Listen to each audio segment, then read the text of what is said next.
Muy buenas, hoy nos vamos a poner el sombrero de detective para resolver un misterio de los que se esconden a plena vista, uno que está literalmente en nuestra propia sangre. Vamos a hablar de la anemia, sí, pero no como una simple falta de algo, sino como un caso fascinante que, para resolverse, necesita que sigamos las pistas correctas. A ver, pensemos en esto. El cansancio que no se va, esa palidez, sentir que falta el aire, son síntomas que a veces pasamos por alto, ¿verdad? Pero, ¿y si en realidad fueran las primeras pistas de una historia mucho más compleja que se está desarrollando en nuestro interior?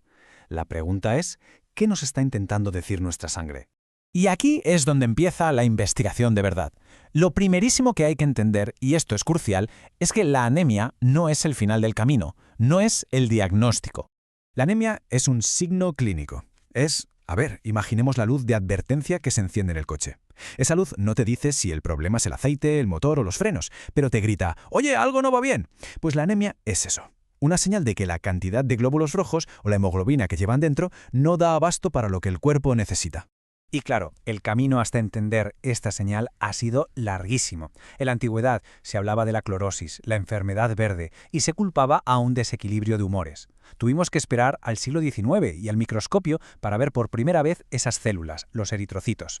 Luego, en el XX, descubrimientos como la vitamina B12 o el ácido fólico cambiaron el juego por completo, haciendo que anemias antes mortales fueran tratables. Y hoy, hoy estamos ya a otro nivel, secuenciando genomas para entender el problema a escala molecular. Hemos pasado de ver un líquido misterioso a leer un código genético. Vale, si la anemia es una señal, ¿de qué nos avisa? Pues para simplificarlo, podemos pensar en dos escenarios principales, dos grandes culpables en este misterio. Y para eso vamos a usar una metáfora que funciona de maravilla. La pregunta del millón es esta. ¿El problema está en la fábrica o en el producto? Por un lado, puede que la fábrica, que es la médula ósea, no esté produciendo bien. Esto es lo que llamamos una causa central. Quizás le faltan materias primas, hierro, vitamina B12, folato, o quizás la propia maquinaria está dañada por algo más serio, como una leucemia. Por otro lado, puede que la fábrica vaya a todo gas, pero que el producto, los glóbulos rojos, se pierda o se destruya por el camino. Esto es una causa periférica. Hablamos de hemorragias, por ejemplo, o de hemólisis, que es cuando las células se rompen antes de tiempo. Y para saber si el fallo está en la fábrica o en el producto, los detectives de la sangre, los hematólogos, tienen una prueba que es oro puro, una que les permite ver los secretos de la producción sin tener que entrar en la fábrica. Y esto nos lleva a una frase que es casi un mantra en hematología. El frotis de sangre periférica es el espejo de la médula ósea. El concepto es potentísimo, ¿a que sí? Significa que con solo mirar una gota de sangre al microscopio, una gota que circula por una vena del brazo, se puede saber con una precisión increíble qué está pasando en lo más profundo de los huesos, donde se fabrican las células. Es asombroso.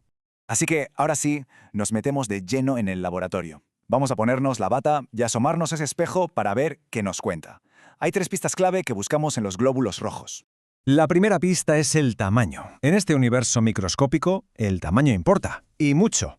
¿Son todos los glóbulos rojos más o menos iguales? ¿O vemos un batiburrillo de células grandes y pequeñas? A esa variedad de tamaños la llamamos anisocitosis. Si las células que vemos son microcitos, o sea, anormalmente pequeñas, la principal sospechosa es casi siempre la falta de hierro. Es como si la fábrica quisiera hacer coches pero no tuviera suficiente chapa, así que los hace más pequeños. En cambio, si lo que vemos son macrocitos, células enormes y a menudo con forma de óvalo, las alarmas saltan hacia una posible deficiencia de vitamina B12 o de ácido fólico, que son esenciales para que la célula se divida correctamente. Vamos a por la segunda pista, el color, o la anisocromía. El color de un glóbulo rojo nos chiva cuánta hemoglobina lleva dentro. Es como mirar una maleta desde fuera. Por el color y lo hinchada que esté, podemos intuir si va hasta los topes o medio vacía. Si observamos hipocromía, es decir, que el centro de la célula está muy pálido, casi blanco, es una señal clara, falta hemoglobina. De nuevo, otra pista que apunta a la falta de hierro. Pero ojo, si lo que vemos es un tono ligeramente azulado, la policromatopsia, la historia cambia por completo. Estas células azuladas son las novatas, las recién salidas de la fábrica. Ver muchas de estas nos dice que la médula está trabajando a un ritmo frenético, probablemente para reponer una pérdida de sangre que está ocurriendo en otra parte. Y llegamos a la tercera pista, la poiquilocitosis, que no es otra cosa que la alteración de la forma.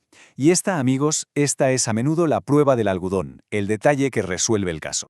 Aquí, cada forma es casi una confesión. Ver células con forma de hoz, los drepanocitos, grita anemia falciforme. Si lo que se ven son fragmentos de células rotas, los esquistocitos, eso es una sirena de ambulancia, una urgencia médica.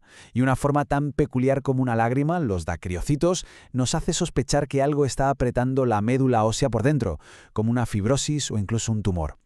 Cada forma cuenta una historia increíblemente específica. Y a veces, para rematar, hay pistas extra escondidas dentro de las propias células. Un punteado basófilo, que son como puntitos azules, puede ser un signo de intoxicación por plomo. O encontrar cuerpos de Howell-Jolly, que son restos de ADN, nos dice que el bazo, que es el órgano que actúa como control de calidad de la sangre, no está funcionando bien o ni siquiera está. Y así, al final, todas estas pistas, como en un buen caso de detectives, se unen. Y esto nos lleva a la gran conclusión de nuestra investigación, a la lección más importante de todas.